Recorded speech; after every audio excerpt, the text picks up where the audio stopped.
Hey guys, welcome to the Armored Outdoors channel, and we are here today to find out if there is such a thing as a good pocket knife for $10. Now $10 doesn't go as far as it used to, but I think there are still some deals to be had when it comes to buying a pocket knife.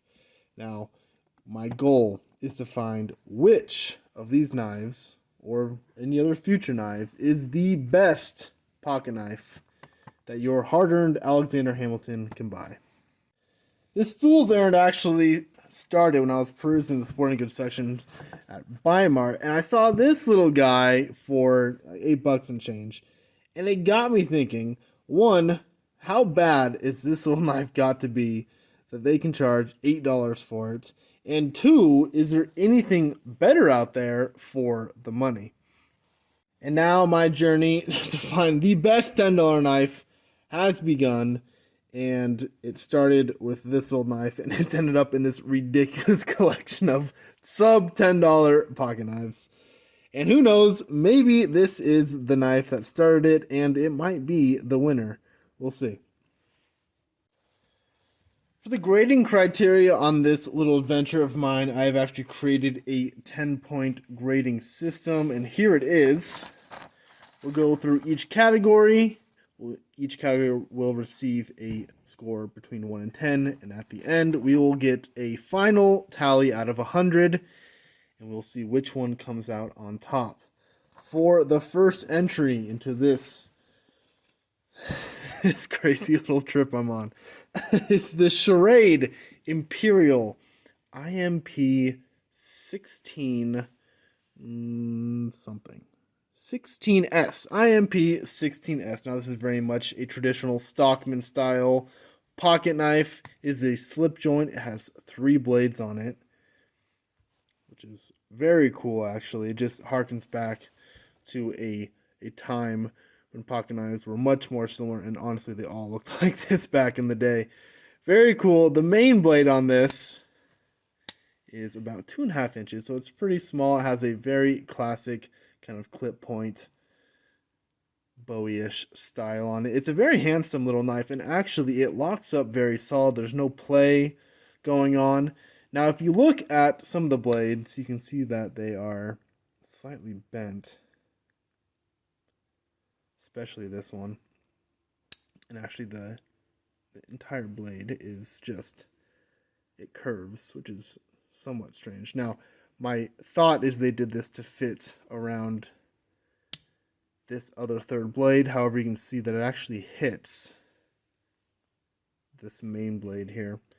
Not the end of the world, and in reality, it's one of those things you just don't notice too much. But as far as fit and finish, they definitely have some room for improvement. But for $8, you definitely are getting a good value for your money in this case. For that first category of aesthetics and initial quality, I'm going to give this knife a solid 7. It looks very nice. It is plastic. You can tell this is supposed to be some sort of buffalo horn simulation here going on. It's a nice looking knife. It really is. It's a little tight coming out. You know, it's not as smooth as an actual case, but it locks up nicely. It's positive. Not a bad little knife for $8. 7 out of 10 for aesthetics and initial quality. Now that brings us to our second criteria here of factory edge and sharpness. You see the edge here, if this camera will focus. It's not horrendous. In fact, let's see if I can find some paper here. I do believe this will cut paper. Yeah, not bad. This is not bad on this one, this main large blade, and on the sheep's foot blade here. Not quite as sharp as that main blade. And then on the spay blade, I think this one's by far the dullest. Yeah, see, it's not going to come through here. Yeah, not great on this one. And you can feel it. It kind of glides off your fingernail there. It's not bad. It has an edge. I think I can get this to cut. Do a little pull down action here. Cheat it up a little bit. No. This one is not great on the edge there. This one definitely could use some love and attention. So we had a 7 for category 1, and granted, this is in the realm of a $10 knife. Of course, I'm not using the same criteria in going up against a high-end knife, because obviously your initial quality is going to go way down score, be more like a 3 compared to a nicer knife. Now, this is within the realm of all the $10 knives. Factory edge and sharpness, I think I'm going to give this guy a 6. The main blade is decently sharp for these criteria. The other knife blades aren't quite as sharp, so I'll give this a 6. Not bad. Edge retention. We're going to do a cardboard cutting test on this main blade, and we'll see how it holds up cutting up some packages.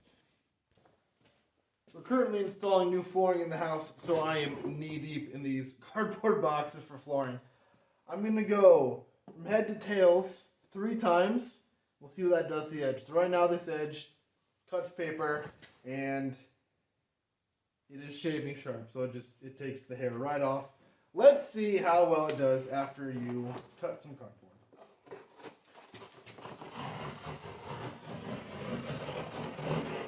One.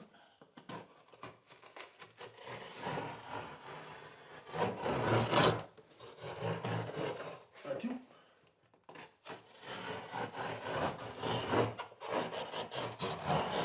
And a 3. Now I tried to vary where I was going on the blade, but the majority of the cut was done with this section right here. Let's go see how sharp it is now.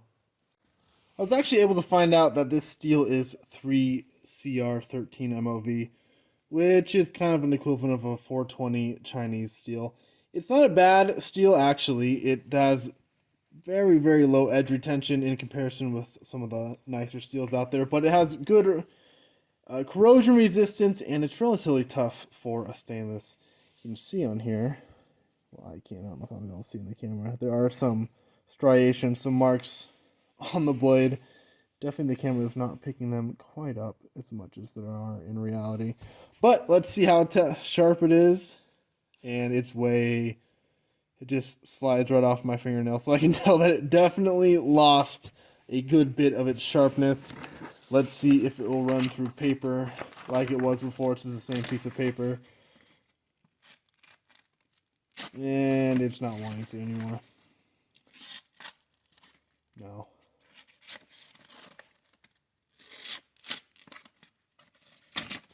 Not at all. Edge retention, not great on this knife. Not great at all. We'll give this a 2. I think a knife should be able to run through cardboard a few times and not just be completely and utterly dull like this. So edge retention for this one, a 2. Ergos and hotspots. Now when you're talking about a traditional folding knife like this, you're just not going to win any awards for its ergonomic performance. You have a lot of sharp angles here. Your entire hand is resting on the back of blades. It does not make for a comfortable working knife in the least bit. You kind of sacrifice some of those ergonomics for a traditional style blade. I think a knife like this, a lot of people are going to be coming in and doing some carving. Very cool to do. This is some juniper, so it's a pretty soft wood. And you can see, even though this knife is relatively dull, because it's such a thinly ground blade, it'll still carve even when the edge isn't going to be shaving sharp. So ergonomics, not super great, and I'm gonna have to score this one low. I'll give this a 2 as well on ergonomics. It's just not a comfortable knife to hold. Your finger gets hit with this. Honestly, this is a sharp edge right here on your forefinger, and you get the same effect here on your pinky. Not great. Your thumb, if you put it in a pinch grip like this, it's not as bad. There's no jumping here for any sort of traction at all. Not the best in ergonomics. Next category is ease of sharpening. Now I sharpen all of my knives on the belt sander, and I actually sharpen on the slack, giving a very slight convex edge. That's just the edge I like. However, I know that most people out there who are going to be buying this type of knife do not have access to that type of tool. And a lot of guys are using a diamond block, such as this, to sharpen their knives. A diamond or a stone block. And it's a good option. This takes off material pretty quickly. I have it set to a 300 grit. diamond plate here. So it's going to give you a relatively fast edge. This will take off material pretty quickly, but it's not too aggressive and it's also not too fine. So we'll start with this, and I will say sharpening this knife is going to be pretty easy because you have a nice flat and then a very mild belly coming in here. So we'll see how it goes.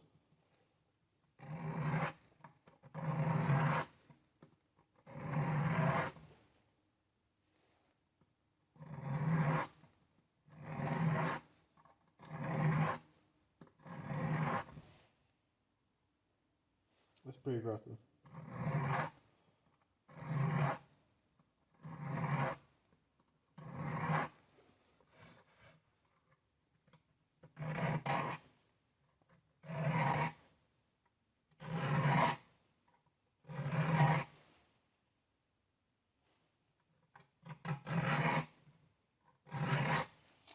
And then I'll switch to a 400 grit.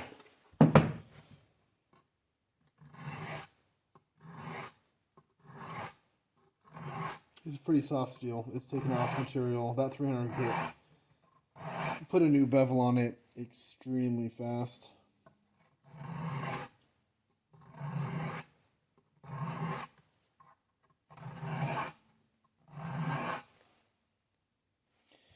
And we'll finalize it on a 600 grit.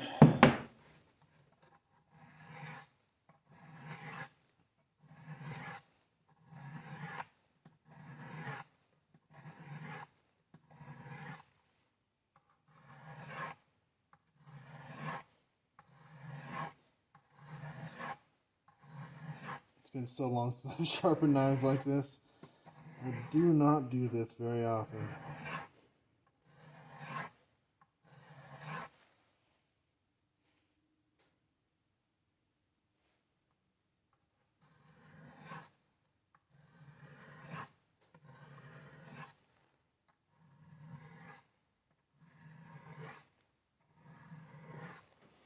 Alright, we'll hand strop here. And let's see if we are back to paper cutting sharp.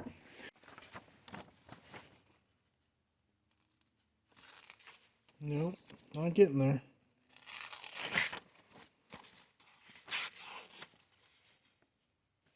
It is sharp, it's just not wanting to cut that paper. Because it's pulling off hairs. It's shaving. But it is not wanting to cut this paper. There's one. It's almost as sharp as the bad blade from the factory. There it goes. Not too bad resharpened. Like I said, this is pretty soft steel, and so it is actually relatively easy to get back to a keen edge. I think this needs a hone. I need to hone this out because that edge isn't just coming off with my little hand hone here. I think it is getting...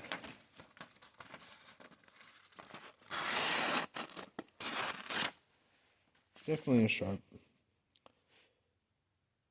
Yeah. Got a little bad spot right there. Sharp.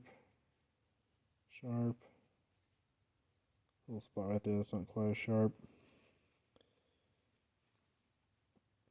It sharpens up. For ease of sharpening, I'm going to give this a 6 in about 5 or 6 minutes on a diamond plate like this.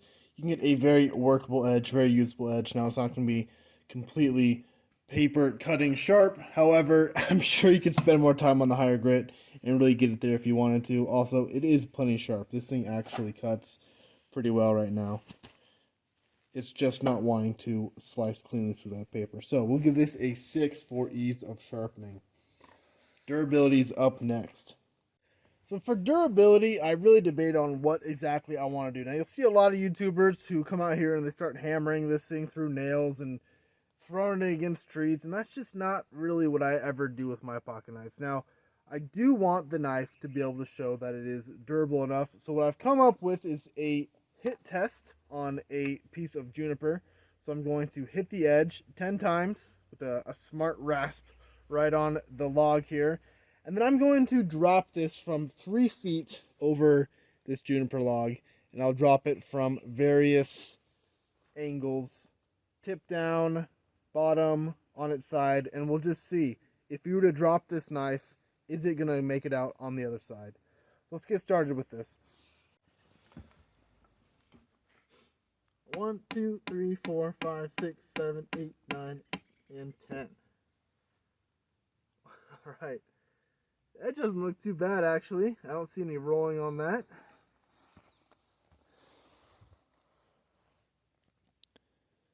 There's no rolling on that, and it's actually still pretty sharp.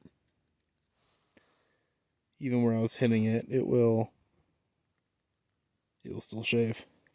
Not bad. Let's drop it a couple times. 10 to be exact. So 3 feet is shoulder height from this bench. Tip drop. 1, 2, 3, 4. Ever play Mumbly Peg? If you haven't heard of Mumbly Peg, it is one of the oldest games using a pocket knife where you try and do silly stunts and stick it into the wood. I almost got it there. Almost got it. Where am I at? Lost count and I started playing the games. 4, 5, 6, 7. Let's do 3 more. I'm gonna get this. I would lose at Mumbly Peg. Oh, the goal is to stick it in through random trick shots. 1 more. I didn't get it. I lost at Mumbly Peg. But how'd the knife do? How'd the knife fare? Tip. Not bent at all. It's a soft wood, I know. Like I said, I don't abuse my knives. Lock up just fine. Some dirt in there. No more wobble than there was before. And there was always a little bit of side play on this, but nothing crazy. Not bad at all. Not bad. I think this held up beautifully. Edge is still good after being hit. Nothing worse for wear. Gotta give that a 10 out of 10. That was perfect. Exactly what you want to see for a knife just like this. Minor drops. You can play Mumbly Peg all day and you're not going to hurt the knife. Deployment speed on a traditional knife such as this is not its strong suit. One, there's no way to really carry this knife without a clip, so it's going to be deep in your pocket. You're going to have to reach your hand all the way down there, grab it. When you do, you have to find that nail clip and pull it out with 2 hands, and then you've got your speed. So the speed of deployment and the speed of putting this back in. Now you can use 1 hand if you have a hard object to use to put the knife back. However, the deployment, you've got to use your 2 hands. Some of these you can flick it open if it's a little bit softer, but not this one at all. One, you've got the other blades in the way, so when you try to pinch the blade to try and flick it open, you're grabbing all 3 blades, and then it's too stiff. Even if you could pull this blade out partially, so you get a flick. No, it's just not going to flick open. Not this one. That lock is a little bit too strong for that, which is not a bad thing. It is a little stiff, stiffer than the case that I own, but nothing that's going to impede you from getting out. Deployment speed is slow, though. I'm going to give this a 2. Carry comfort on a knife like this really comes down to preference. Some guys love having a very small, lightweight knife like this. They say it disappears in their pocket, and it really does. I will say, personally, I like to have my knife on a clip, on the clip of my pocket, and this one has no availability for that. You can't install a clip, has no option for that. So the carry comfort for me isn't the best. I don't typically like to have a knife like this just at the bottom of my pocket. It does have a couple sharp edges, as we talked about before. You'll feel those every once in a while. It's not uncomfortable, but for me, my preferred carry of having a side clip on a belt or in my pocket clipped into it, it's not the best. I'm going to give this a 3 for carry comfort. Pride of ownership is number 9. And you have to remember, this is in the veil of $10 knives. So if you pull this out of your pocket, nobody is going to make fun of you. Nobody is going to think twice. They think you're going to have a cool, old-timey pocket knife. And it gives you a little bit of pride in this $10 range, especially because you can think of, I only paid, $8 and change for this knife. I think it's pretty cool. I really do. I like this knife. It very much harkens back to those old-timey blades. It's got a nice look to it. It's very handsome from a distance. I think it definitely has some pride of ownership factor going on. I'm going to give this an 8 for pride of ownership. And that leaves the last one, value for your money. Man, I think this is sweet for your money. It was $8, shy of our $10 range here. And I think this is honestly a cool little knife for the money. I mean, $8 for this knife? That's awesome. I'm going to give this a 9. It's not completely perfect. I don't want to go full 10 range, but it's a cool little knife for your money. A 9. Let's add these up. Let's wrap this up. The Schrade Imperial final tally. I changed it. It was 55, but you know what? On second thought, with the ease of sharpening, I went from a dull edge to a hair-popping edge in about 3 minutes on the diamond stone. If I would have gone to a higher grit or used a strop, this thing would have gone through paper easily. So it's a very easy knife to sharpen. It's pretty soft steel, and that's why the edge retention wasn't so good. We knew this. This steel, it was in that 300 grit diamond, it took off this edge in a couple swipes. So very easy steel to work with. It does need to be stropped or honed to get to that really the paper shaving qualities. Now, where this scored high, value for your money, pride of ownership, aesthetics, it is a cool looking little blade. It's got a lot of character. Where it didn't do so hot, of course, is deployment speed. Again, traditional knives, that's just what it's going to be. Ergo, it's not a very comfortable knife to use for long term. It has quite a few hot spots that are not so comfortable. Edge retention, and then also carry comfort. For me, I don't really like pocket knives that just free floats in your pocket without any sort of way of securing them. Even a lanyard or a clip, absolutely nothing. It's just old school. Put it in your pocket, forget about it. Not my favorite way to carry, so it's not going to score high with me in that category. But this is a cool little knife. For $8, you get a 57 out of 100 in my $10 knife challenge. We'll see what comes up next. Now, if you'd like to buy this knife, I'll leave a link in the description below for an Amazon link. However, it probably, I don't know what the price is going to be. I bought this at Bimart. I didn't buy this online, so I don't know what the price will be. If it will be truly under $10, it can't be much more than that. I'll throw the link down below if you want to check it out. Let's see what's next. This is going to be a lot of fun. We got a lot more knives to go through. I think about 13 more knives to go through as of right now. Now, if you have any ideas or a favorite knife in that sub $10 category, let me know about it, and I'll gladly add it to my whacked out collection here. Thanks for watching, guys. Till next time. Take care.